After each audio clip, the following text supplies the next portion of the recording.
We're live. Oh, we are live. Oh, hi everybody. Welcome to Vibe Time with Jerry. I'm Jerry with my co-host David Flowers. Hey, y'all. Tonight we have a special guest, Andy Ross, and he is coming to us all the way from England, right? Yeah, that is correct. Durham, Yes, England. all the way from England. And I was just talking to him about being fascinated with looking at his tour because it just, Steve White has his Facebook page, and I was looking for different guests, of course, to be on our show. So it was kind of cool to come across Andy Ross's page as the Ghost Whisperer. So yeah, we do.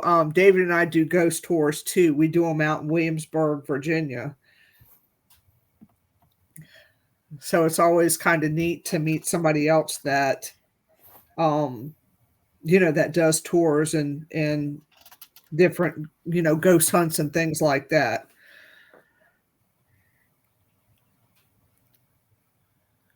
Yep. Like I said, it's a So pleasure. can you hear me? Okay. Yeah, like I said, it's a pleasure to be on your Yeah. show. And yeah, thank you for the invite. Yeah. Yes, no problem. How long have you been doing your tours? It's, in May, it will be 3 years.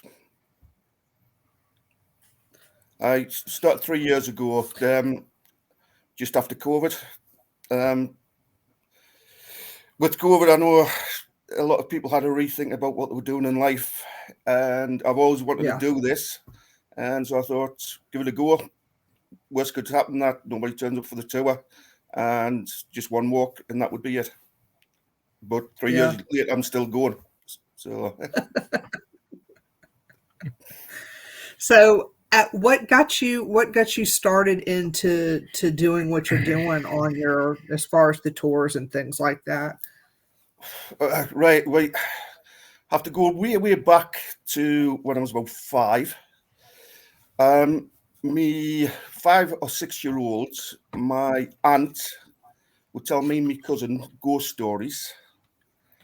Now, I later find out she was telling us these ghost stories to keep us away from places what she thought were a bit too dangerous for us. But unbeknown to her, because of her telling these ghost stories, that made me intrigued, and I started to go investigate these places. Yeah, 5, 6 year olds going different places, woods and that, to look for these creatures, these ghosts, what was supposed to haunt it. Then 10-year-old, I am knocked down, hit by a car. I had to spend 3 months at home, so no school. And one of my mum's friends, her son sent me a book called, I don't know if you've heard of the Osborne Book of Ghosts, UFOs and Monsters. Nope, I haven't heard of that, Uh, but it sounds It, interesting. it is. It's for children. That it's a real good starter book to get you into the subject, and it did. It got me into the subject. Um, Again, 10-year-old did my very first investigation, and that was a UFO investigation. Uh, have you heard the story about Sigmund Adamski, a person in Britain? He was a Polish refugee living in Todmorden, which is in, I better get it right, I think it is North Yorkshire, but I would say Lancaster as well. It's around that area. He disappeared. Five days later, he's found on the top of a coal heap. Alan Godfrey, a PC, he finds the body, but 3, 4 months later, in the November of 1980, Alan Godfrey has a UFO incident where a UFO he sees along the roadside. I'd read about that story in the papers, so I took me and my cousin. My cousin was a pain in the backside, so I'm taking him along as bait to entice these aliens to come and abduct him. And I'm hiding in the bushes with the camera. So when he is abducted, I get the photos of the aliens abducted him. Never got the photos, and he was never abducted. And then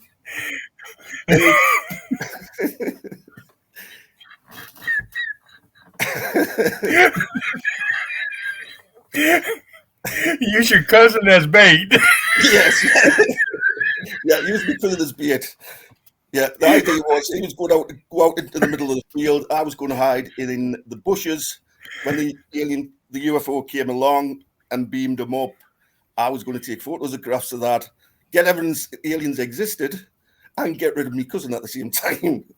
But like I say, it never worked.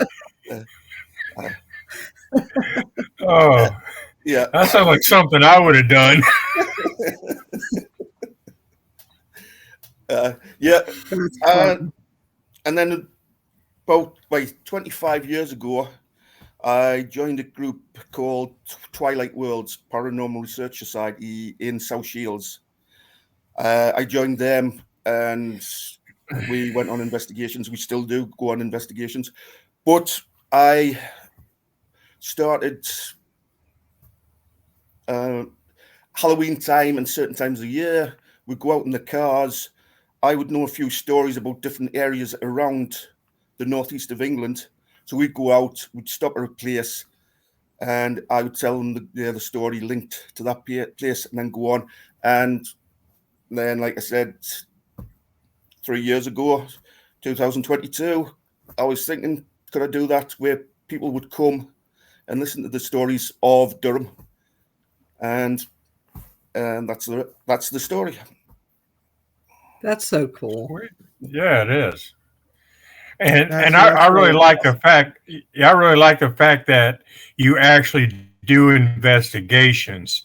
You're not just out there spinning a big tale that may or may not be true. You're actually doing investigations. I really like that. Yeah, I have to say on my walks I don't do investigations, but it is as a paranormal group we do go out and do investigations. But on the walk, I do tell the stories. I tell the stories what I've heard, and then I try and find the original sources of the story. But I also try and find experience what people have had. With the walk, I am getting people coming to us telling us. I'll tell a story, and then somebody will add something to the story, something what they may have seen at that place or have experienced, or they've experienced something totally different, and they tell me, but that links in with another story which I haven't told them about. So it's yeah. It's really cool. So do y'all have a lot of experiences do you get a lot of experiences from people on your tour that are experiencing certain paranormal things or sensitive things going on? Yeah. On the tour as such, for people who are walking around with us, some people do experience things on the route what we are on. People pick up things, people feel things, people see things. But also they do share with me things what have happened to them. Because when I usually get there about half an hour before the walk, and as the guests come, I'll have a bit chat with them, see if they've had any experiences themselves, and see if they would like to share them with us, which I'm interested in hearing.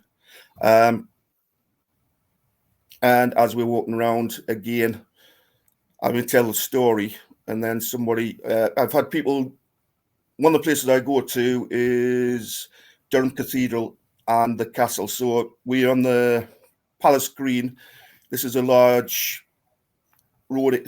There's a road around a green area in the middle. We are standing, so the cathedral is in front of us, turn around, and the castle, Durham Castle, is behind us. And I tell the stories, and then I have people who either work in the cathedral or work in the castle, and they can add stuff to the stories and tell us things what have happened to them while they've been working in either place. Cool. Have you ever experienced I mean, seeing like any apparitions yourself when you've like done your tour? I mean, moving shadow figures, or are you just so focused on the history part of it? Personally, on me tours, I've never seen anything. Um, on investigations I've done, hands up. I've only had a few experiences when on investigations. One of the most memorable was, it will be 22 years ago, 2003. We are doing an investigation in, it is called now the Land, Sea and Air Museum, but at the time it was the Air Museum in Sunderland, which was next to the Nissan factory in Sunderland. We went there to do an investigation. We'd been invited in as a private group to go in to do investigation. Something had happened. One of the caretakers had seen something and asked us to go in to have a look. So at the time, the camera we had was just ordinary video camera. We didn't have infrared on the camera at this time. All we had was a torch on the top to lighten up the passageway we were walking around. So the passageway was covered with a video. We're doing the checks, walking around. You've got the spotlight and the far corner where the light is shining on the wall. So we're doing the checks. We see somebody passes the light. So you see the shadow or the figure of a person on the wall in the spotlight. We're thinking one of our other members have come around to see us. So me and the person I am with, we split up. One goes one way, one goes the other, because it's a circular route. So we think if we both went one way, chances are the other person's going to go the other way, and we're going to not bump into each other. So we said, right, we'll go one way, one the other, walk right way around. Nobody there. We went into the bait cabin where they're having the teas and the coffees. Asked, has anybody been in the main hall? No, nobody been in the main hall. Are you sure nobody's been in the main hall? No. We said that we'd seen a figure as though somebody came into the main hall. At this point, the caretaker, who we'd told not to tell us anything, his face went white. And he said, look, he said, no, you told us not to tell us anything, but I have to share with you, that is the hall that I experienced something in. And then he went on to tell us about, he was going around doing a check around last thing at night before he puts the lights out. And as he's walking around in the displays, there is a few planes, and as he's looking across the display, he could see a pair of legs. Thinking that as a customer's hiding, they did sometimes get problems with people hiding in the place, and then sort of trying to stay in the place overnight. So he thinks it's a customer trying to get in, stay in. He goes across the barrier, walks to the plane, gets to the plane, nobody there. Turns back, he starts coming back, and he said he turned around again and those legs reappeared exactly in the same place. So he says that was it. He says he was out the place, switched the lights off, away, and he left it. Now he said after that, if he ever went into that place on a night and it was getting, if there was still a bit light, he would switch the lights off for the night.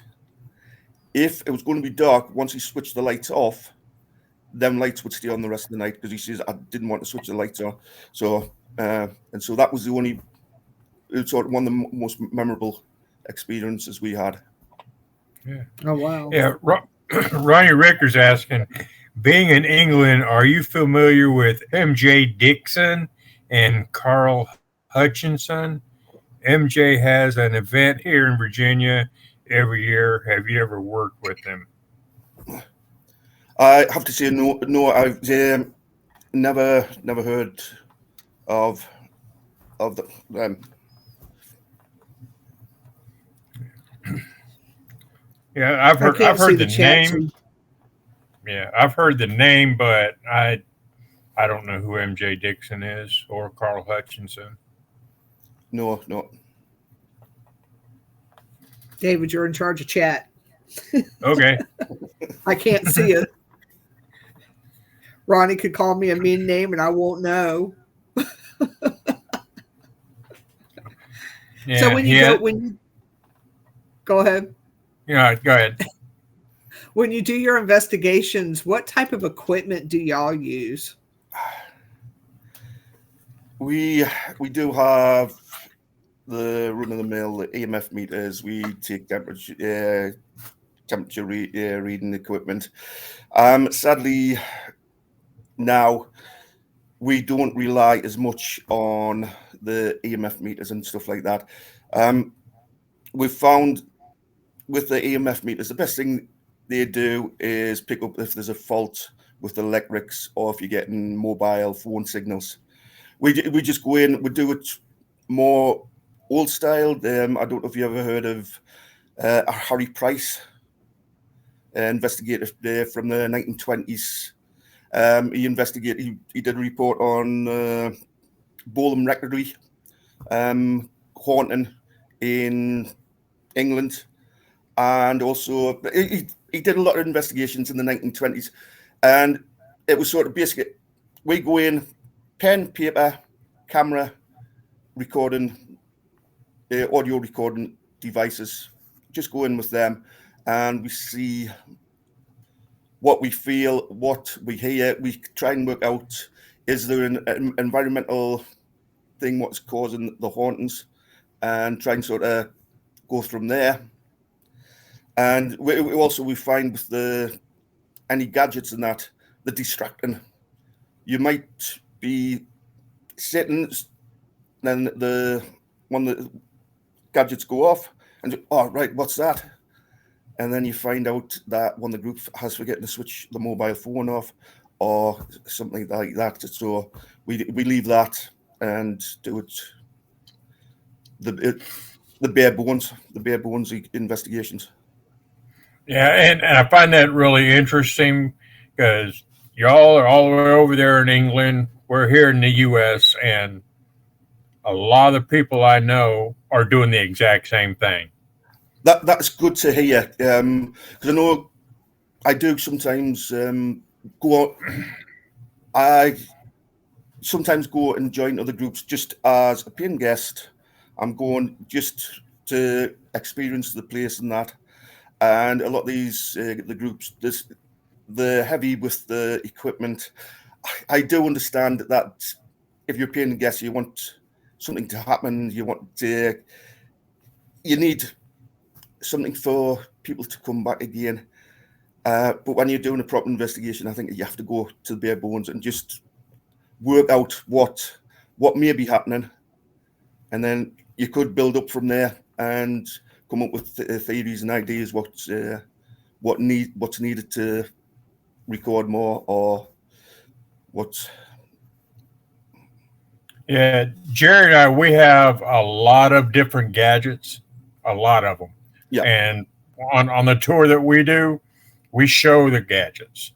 But when it comes to a private investigation, 95% of all we use is a camera and a voice recorder. Yeah, that is the same as us. Camera and voice recorder. And here lately, probably within the last year and a half, our camera and voice recorder is all in one. It's a body camera. Yeah. Yes. Yeah. And that body camera it's got excellent audio, excellent video. Yeah. What else do you need? You don't need any more. And that's perfect, because we try to do a log. So we say keep a log every 5 minutes. If there's nothing happened, just put in the time, where you're sitting, what you're doing, and nothing since the last time. But then if there is something happens, record exact time.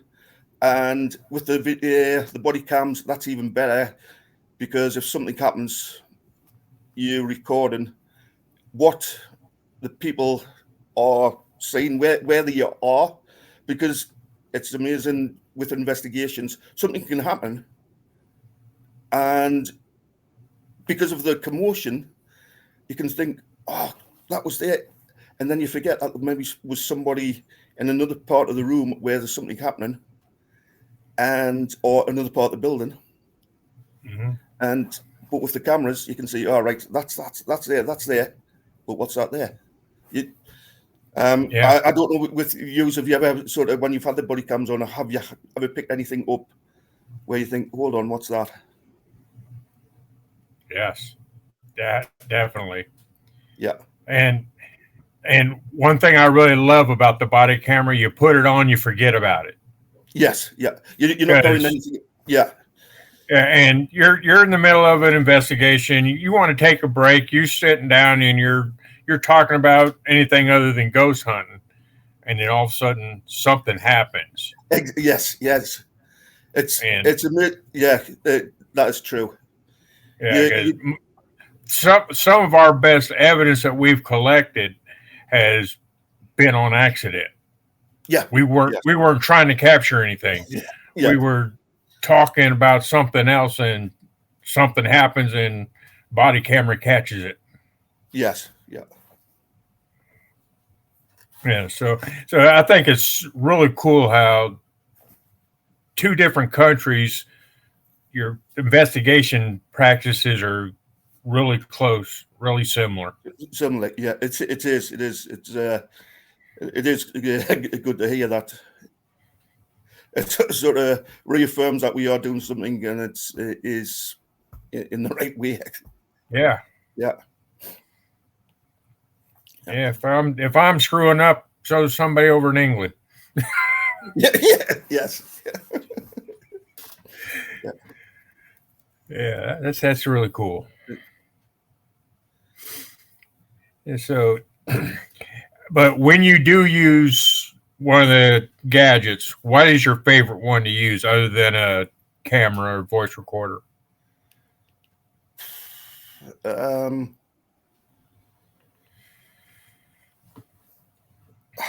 Go-to one would be the EMF meter, and then a necromancy. So we've had some interesting things with that, where we set it away and we're just talking, and things come through, and you think, hold on. It's. I would say that, yes, but that's necromancy. There has been times where we've been in certain places and there's information what maybe only a few people know, and then as you're talking, the words start coming up, which you think, hold on, that's linked with that, that's linked with that. Yeah, I know with the necromancy as well, some of them you have to be careful, because I've heard that some of them use a sort of primer. So if you're talking about something, they pick it up and then they start cycling words what are linked. Yeah. I've heard that with the necromancy and a lot of the other apps too. Yes. It's like they're smarter than we are, and they can gather what we're talking about, and then they'll start adding to it. Yeah. Another one we're just getting into, we're not using it on investigations, we're just doing sort of experiments, because the paranormal group I'm part of, we meet up weekly, and we try and either have discussions about the paranormal or we do try experiments. One of the ones we're doing at the moment is every so often we'll do a Esther experiment. With the earphones, and that we would do that to see, and that one there again, that is an interesting one as well, to try. And we like doing the STs as well. It's as experiments, it is chucking up some interesting things, and that's something what we want to sort of look further into, and that, and sort of see if we get more from that. Yeah, that's really cool. When Jared, I'll be honest with you, when Jerry told me that we are having a ghost tour from England come on, I'm thinking, why are we having a ghost tour from England come on? but talking with you, I'm super glad that she found you because it's just really interesting. Yeah. Yeah.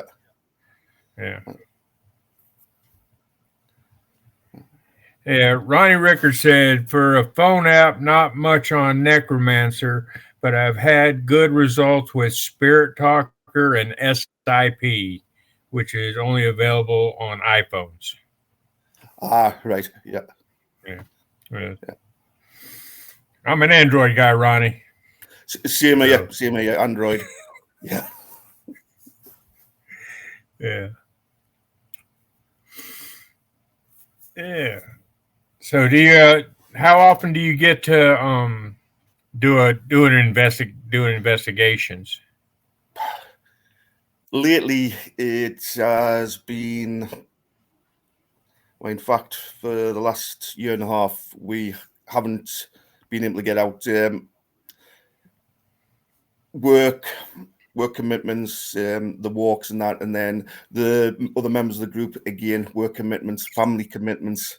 So it Mm-hmm. means that we don't get out as much. We Yeah. do like we do sometimes go for a day out, and we go to somewhere historical place, and we go around, and we do a sort of like a mini investigation when we're there, but nothing where we've sort of planned and we're there for a few hours where nobody Yeah. else is there. But but trying to get out and that, it's the problem is sadly that four-letter word work, it gets in the way of life plans. So Yeah. Yeah. Here on the 25th of this month, we're going to be doing a private investigation. I believe that's the first one this year. right. Yeah. Yeah. So yeah, it's a doing our tours. We're doing it every Saturday night. So Yes. Yeah. it cuts way down on the investigation time. Sadly it does. Yeah. I understand that. Um, like myself, when I'm not doing these walks, my day job, I'm a farmer, work on a farm. Oh So Lord. yeah. So I mean, in fact, with the walks, once it gets to June time, I just do private walks, Mm-hmm. and because we come to the harvest season, and so that's the busiest time of the year for me. So I cut them down, start back up again. Public walks in the September and through, and you see the September builds up. October is the busiest month for us. Oh Then yeah, it's I'm sure. it peaks off into the November, December. Sometimes I've found sort of December time when it just after Christmas, there's an influx. There's where people are wanting to come. I think it's the sort of Christmas season. People just want to do something different and look around, Mm-hmm. see this is on, and join us Yeah. on that. And then, like I said, now as well. This time of year, I'm starting to do a woodland walk as well. So it's just outside the town centre. Because I start my walk 7 o'clock. Why now, 7 o'clock, you're walking around and it is still daylight till 8:30. In the woodland, I can start a bit earlier. A bit later. Go around, and it is sort of just before dusk, and so you're going around, and then you start getting this change in the environment as it gets darker and darker in the wood, darker and darker, more spooky, more Yeah. yeah. But that one, I do still share some ghost stories, but I also share some of the myths, legends, the folklore of Durham itself as well. Yeah. So Yeah. Over here, we've got Bigfoot. Do you have anything like yes, that? yeah, yes, do like the Bigfoot, yeah. Yeah. Uh, we back in again 2003, we investigated a Bigfoot sighting. Oh yeah. Yeah, in Britain, in Northumberland, in Britain, in a place called Bowlam Lake.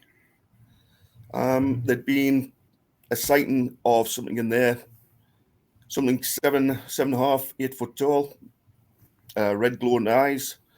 Story that was started 2002. There's two fishermen out. Bolham Lake is,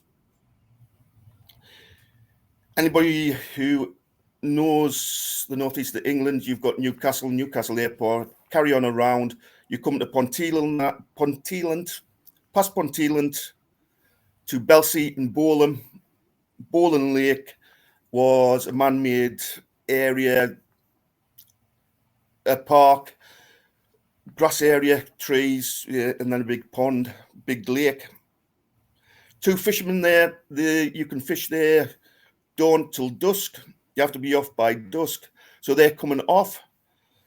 They're walking along a road, a path. The path was a raised path to keep them out the marshy area. So it's a wood path. They're walking along. The man in front, he turns around to say something to his friend. When he turns around, he sees this big, tall thing, a black shape, red glowing eyes. He sees this, panics. He runs. His mate's thinking, what are you running for? Where are you going? And then he turns around and he's even closer to this thing. He just chucks all his fishing gear and he's off. So he's just left his fishing gear. He runs. They do go back to collect the fishing gear. Then in a few months later, the first fisherman, he goes out night camping in the wood. You're not supposed to camp. So what he'd done was him and his girlfriend had gone up to go camping. They go up just after the park rangers shut the gates, and that's where you can't get in. You park just outside of it and then over the gate to go and do your camping in the wood. You'd be there before the park ranger gets there, after the park ranger leaves, and you would leave in the morning before the park ranger gets there. They set up the camp, and in the middle of the night they hear a noise. Thinks that the park rangers found them, so he pops his head out. He sees a pair of legs. Well, these legs are very dark, very broad legs, and then he looks up and this thing just keeps on going. Gets a fright. He busts out his tent. He runs away. Leaves the poor girl in the tent. She is just totally doesn't know what's happening. Her boyfriend's just ran off. Figures.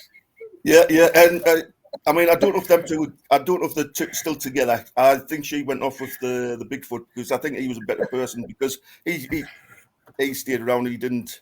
Well, the boyfriend does eventually come back. I mean, the place. It's not a big wooded area, but this girl, the first time she'd ever been there, and the boyfriend just runs off, just leaves her in the tent. But anyway, that gets into the papers, and we go to do an investigation. We went with we'd been invited by a group called CFZ, Centre for Frontier Zoology, which was from Devon. They investigate cryptids. Oh, wow. They came down. And they asked us to join the investigation. So we went and we did a few days investigations on there. I was mistaken for a Bigfoot while we were there. Something was seen. Something was seen, and we went charging into the wood to see what it was. I ploughed through the wood, so I was further in front. I am a big lad, 6'2", very broad. So I charges through, and then somebody sort of hasn't realised anybody's in front of them, and just sees this big thing standing in front of them, and it was just me. But seeing that there was other people had experienced things. John Downs, he was the main person from John Downs and Richard Freeman from CFZ, and while they were there, they had people come in and tell them experiences. And one, there was a lady by the name of Naomi. She'd heard the story on the radio, and her and her son had gone to check the place out, and she had an experience. She was walking the car park what we'd parked in. She'd gone there on the Wednesday or Thursday, and as she's walking around, she said the atmosphere had just changed. And it was as though there was a wall in front of them. and she says wow. she just felt fear, and she says she just wanted to get out of there. We did later find out that one explanation what was put out was near the area there is a Buddhist retreat, and there was one of the people who'd gone to a Buddhist retreat. He was a 6'7", 6'8" gentleman, and his punishment was on a morning before dusk, he had to walk around the lake 4 or 5 times, and just before just before dawn 6 or 7 times, and then just before dusk 6 or 7 times around the lake as one of his initiations into the Buddhist. And 6'7", we taught the park ranger, and he said that's the only thing he'd ever seen. He got a fright. He was walking around one day, and this thing came towards him, and it turned out to be this Buddhist.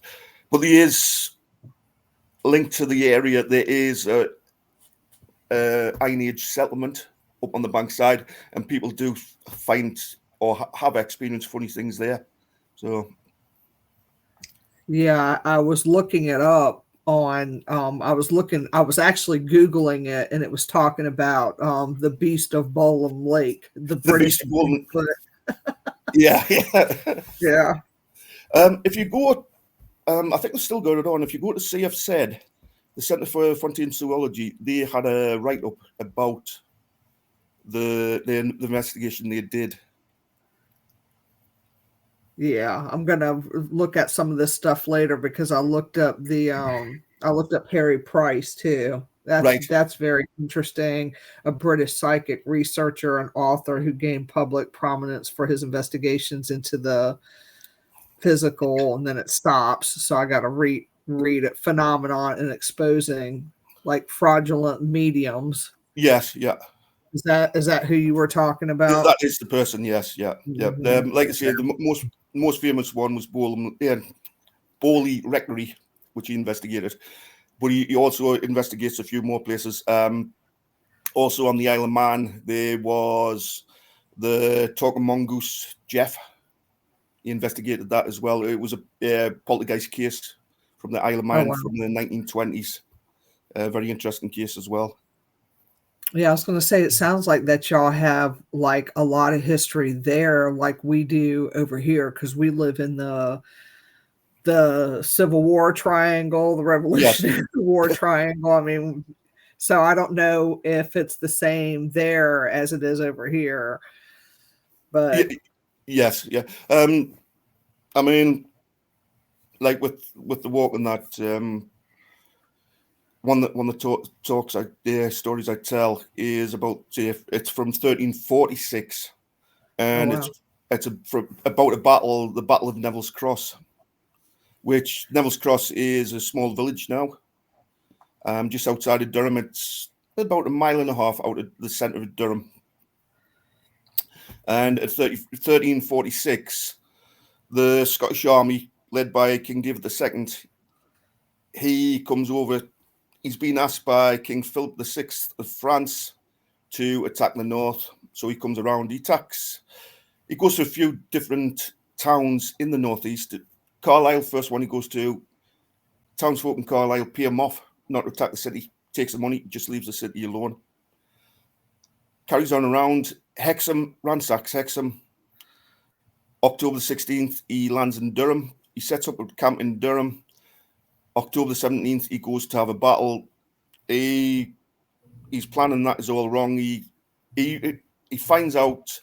He's on the morning. He sends out a scouting party, and the scouting party spot the English army, and the English army has only got 7,000 men. Oh wow! The King David has, when you're reading up on it, it says anything between 12 and 20,000 men. So he totally outnumbers the English army. When he sets up ready for battle, he was supposed to take in the low ground and also in the marshy area. Only thing I'm thinking is the marshy area, he's thinking get set up ready.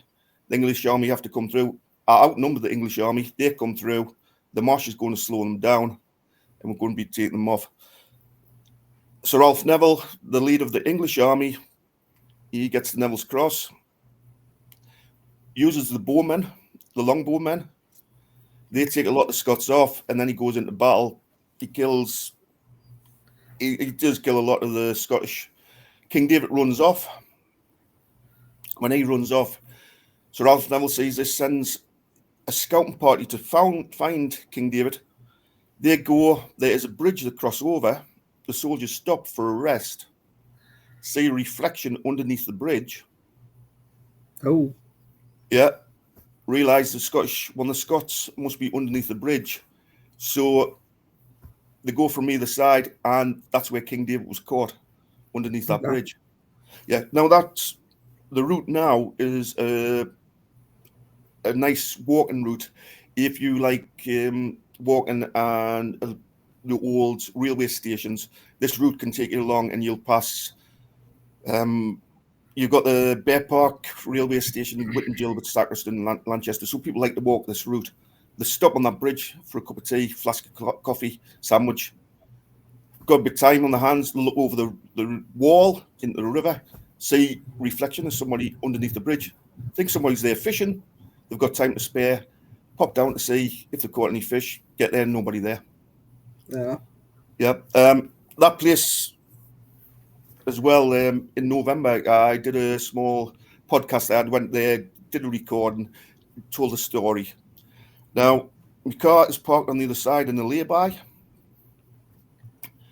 As I'm crossing the road, I don't smoke. I've never smoked. I do not allow anybody in my car to smoke. I'm crossing along the road. There had been no cars past for 5 minutes. I'm crossing the road. All of a sudden, I'm hit with the smoke, the smell of cigarette smoke. Nobody about. Like I say, I don't smoke. As I got closer to the car, the smell got stronger and stronger. Now, there was a field in front of us, and so I'm shining with the torch to see if anybody's walked past, if they were walking the dog and smoking the tab. Couldn't see anybody, but like I said, that smell of smoke just hit us straight away, and it was an unusual experience. Yeah, we think we've got a lot of history here, but come to think about it, we don't have near the history that y'all have. Because y'all have been around for thousands of years. We've been around for 300 years. Yeah. Yeah. Yeah, so it's just super, super interesting to hear about all that. Yeah, and I tell everybody, if I was as interested in history when I was in high school as I am now, I'd have done a whole lot better in school. Yes, yeah. Yeah, it's super interesting there. But then again, when I don't know what the education is like in America, over here, like for history, you would be set. There'd be certain things you would sort of have to. You were taught about, Mm-hmm. and sometimes they're not that interesting. Whereas no, they're not. When I don't know about yourself, when you go to a new place, I don't know if you do a check of the history of the place and that, and when you find out some of the stuff and that. Yeah. And you, like you said, I mean, you think, crikey, if the teachers at school had taught us stuff like this, history would be interesting. Yeah. Yeah, because the teachers, they've got this certain curriculum that they have to go by. Yes. And it may or may not be interesting, but if they taught the stuff that we'd like looking at now, yes, if they taught that, it'd been a whole lot better. It would be. I have to say, when I was in infant and junior school, we used to have a couple of teachers. I know during infant school, the curriculum is not as sort of stringent, but we would sort of have a couple of teachers who would sort of vary off, and one would tell us folklores, ghost stories, and incorporate it into the history. Yeah, see, I was going to say if my teacher incorporated paranormal and stuff like that into my history lesson, it would probably have made it more interesting for It would, me. yeah, it would have, yeah. Like I said, infant and junior school, we got that. Once we got to Yeah, secondary school, it was sort of yeah, you stuck to the regime, and they couldn't divert off that. Yeah. yeah. That's cool. Do you get a lot of how do you get do you have a lot of people that attend your tours? Yes. Again, this time of year, I find it's the weekends where I have the most people turning up to join me tour. But in the September, October time, there's a lot. And with Halloween, I usually do my tours 3 nights a week, the Tuesday, Thursday, and a Saturday. Um, I've just done a day walk tonight. There was 4 people on my walk. I'm doing a walk on Saturday, and I know there'll be 10, 15 people there. Saturday, people are looking for something to do on the weekend. Tuesday Mhm. and the Thursday, it's a school night. So, but Yeah. as we get in October, from about the 20th of October, I have a walk every night of the week, and they will be to full capacity. I mean, when I say full capacity, I usually only try and keep me walks down to max of 20 people.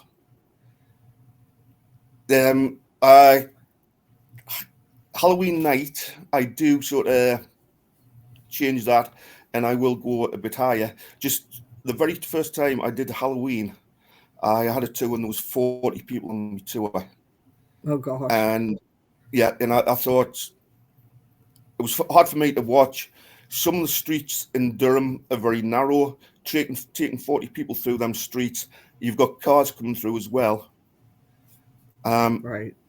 It was hard, and sometimes they spread out, and you talk, and some of the people can't hear the story fully. So I thought, right, Right. keep it down to a smaller number.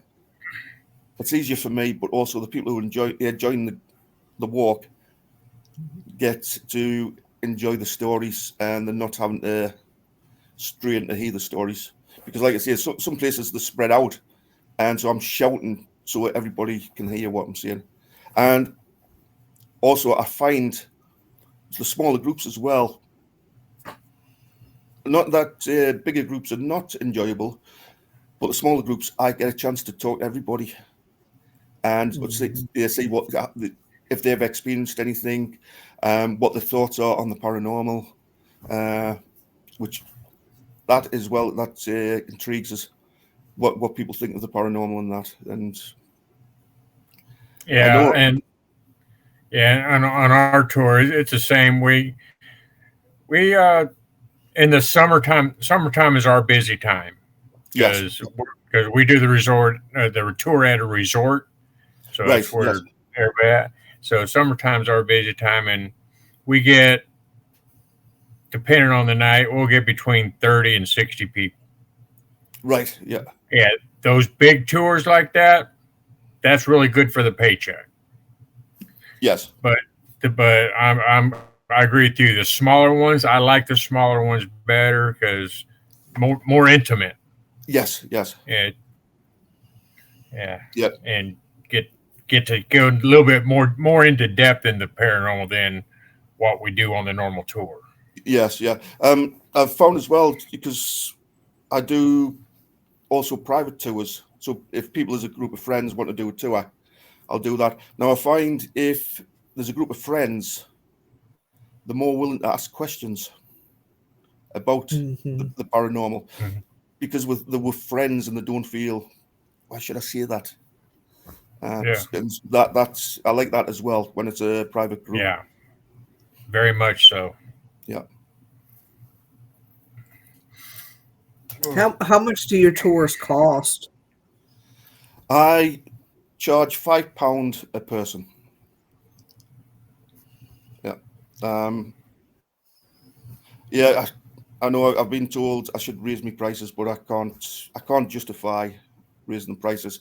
Um, I want as many people as possible to come and join me tours, so they're getting to hear the stories. So these stories live on, and people know about them. And also Do you sometimes, get? Do you get?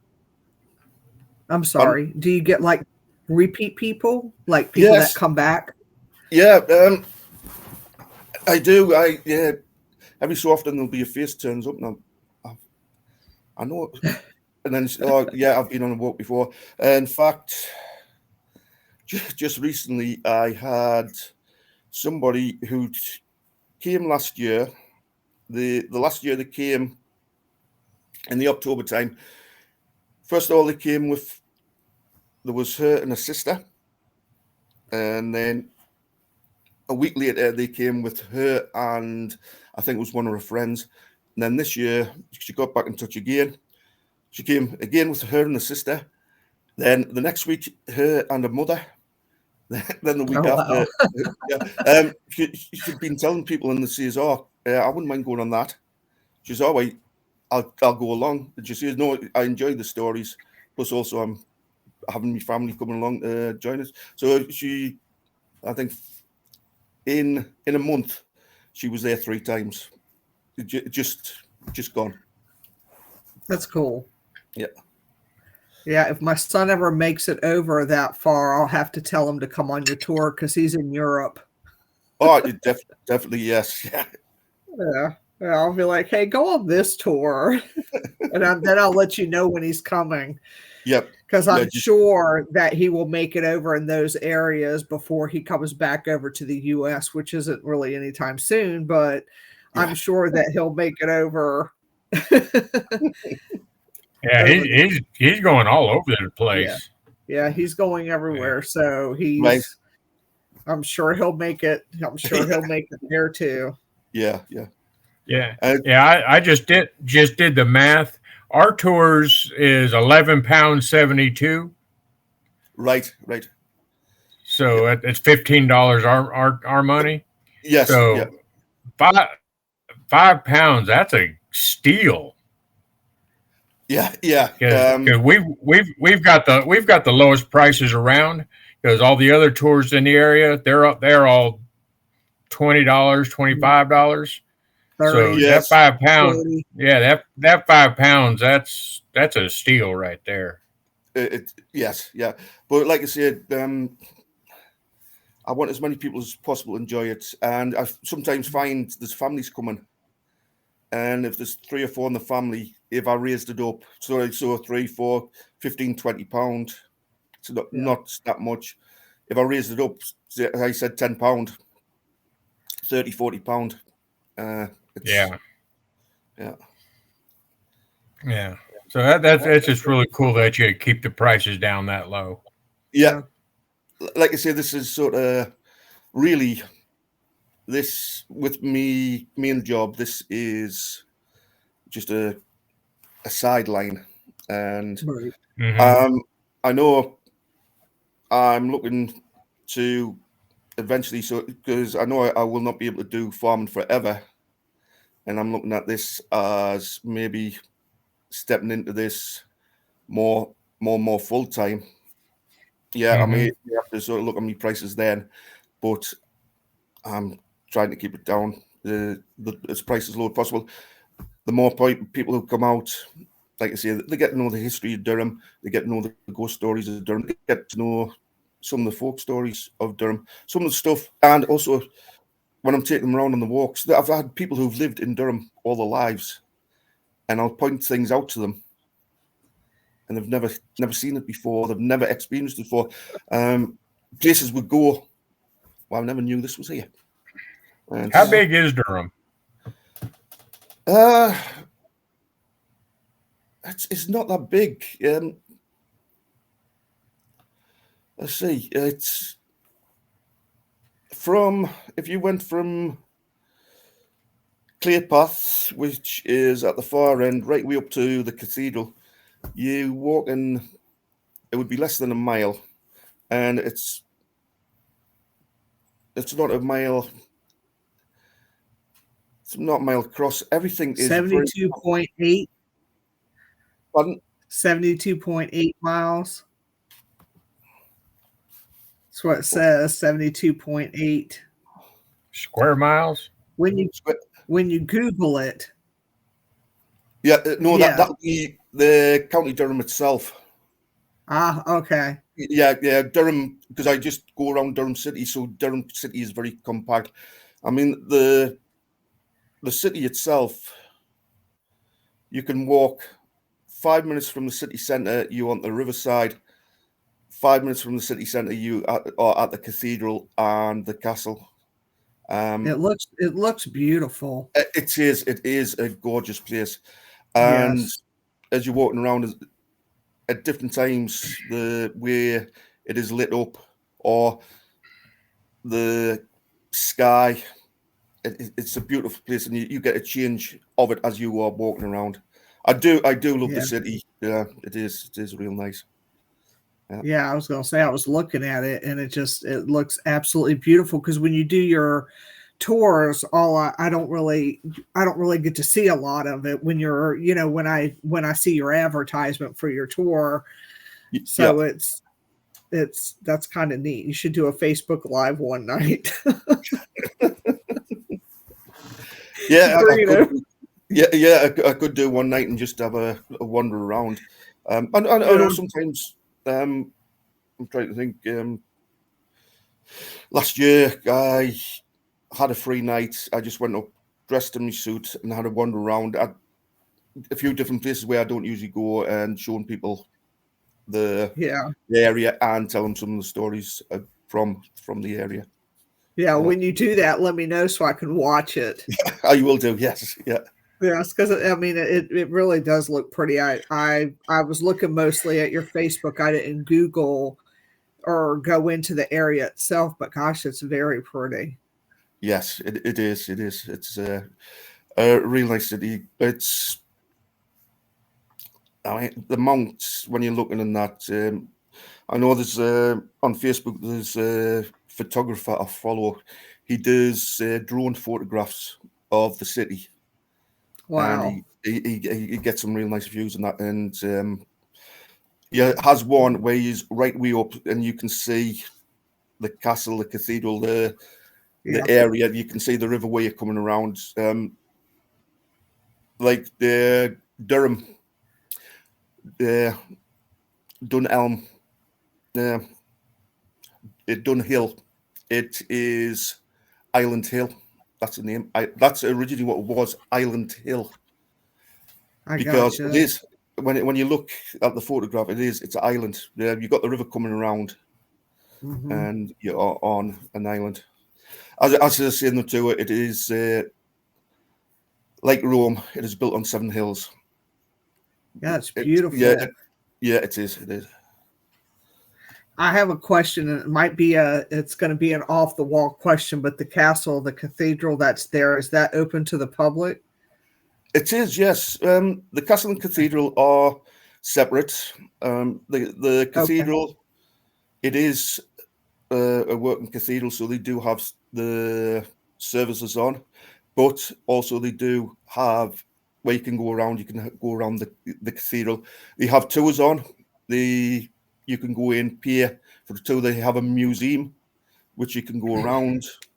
They have events on the cathedral are putting different events on. There was a light display. The artist had done a massive reconstruction of the earth and lit it all up, so you've got it was like a giant globe.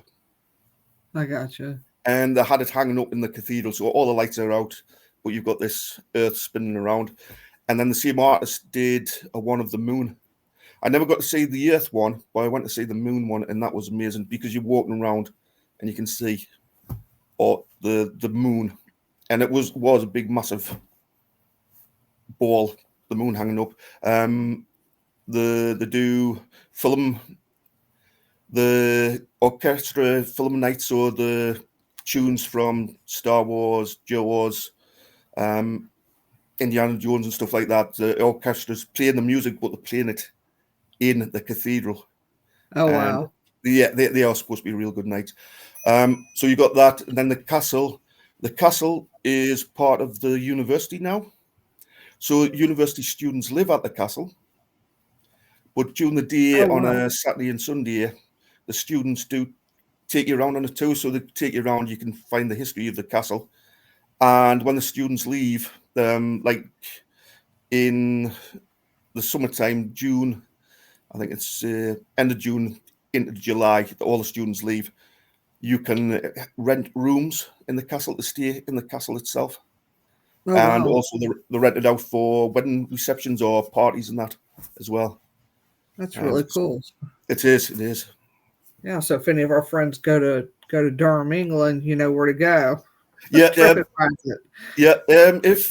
you go into the castle, I would have a look and book up early, because there's about, last time I was told, it was an 18-month waiting list to. Oh gosh, that's okay. I'll just stay on the farm. You got a barn, right? I'll just stay right in there. You know, me and the little chickens, and then whatever you got in the barn will be okay. I mean, after my day today, trust me. Yeah. You know, a couple little pieces of hay ain't gonna hurt. After the chicken dropped eggs on my head, it's no problem. I'm good. What's the average temperature there? The average temperature at the moment, it is 3 degrees. So Celsius, let's see, it'll be about 22, 23 Celsius. Okay. Sometimes it drops below. I've been on walks when it's been -5, -6. Luckily, that is not very often. And then in the summertime, you can get up to 20, 22, 23 degrees. So you're up to the high 70s. High 70. Okay. Yeah. Nice. Yeah. In the summertime, it's because I have a big black coat on.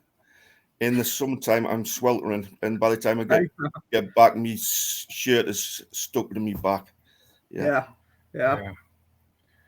Summertime here. Yeah, it gets hot. Come on. Yeah. We're still in the 90s at 9 o'clock at night. That's it's hot. Yeah. Today it's been very cold. A whopping 44.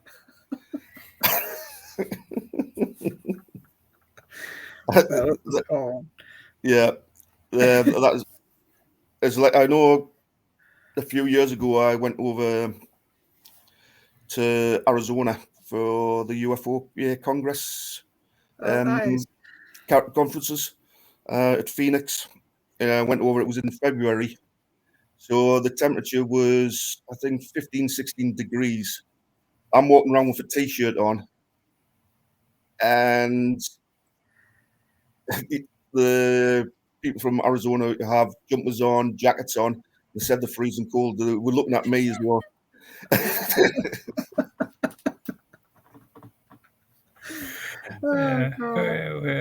It's after 9 o'clock now, so wow. Time flies. Has flown by. Yes, it has. Not even paying attention to it. Yeah. We appreciate. Yeah. I was gonna say we appreciate everybody that tunes in to Vibe Time, and we definitely appreciate you coming on the show. And it has been a pleasure. It has been a pleasure. What is it now? 2 a.m. over there now? Yes, it's 2 a.m. Yes, thank you so much. Yeah, I'd be asleep. I've had a lot of coffee to keep us awake. Oh, that's very nice of you. We appreciate it. For sure. Really do. It has been a pleasure. Yeah. And like I said, I think it's just really cool how similar the way we think on the paranormal. It is, yes, it is. Yeah. Yes, well, you'll have to come back on our show. When you're not busy, it would be very cool just to talk about just other things too, like paranormal stuff. That would be awesome. Yeah, that would be a pleasure. Yeah. Yes, for you, those of you tuning in, it's Walking with the Ghost of Durham, and it's Mr. Andy Ross, and he does the tours over in England. So if y'all wanted to go like and follow his page in case you're ever over in that area or planning a trip, then maybe you can go on one of his tours. Sure, that would be cool.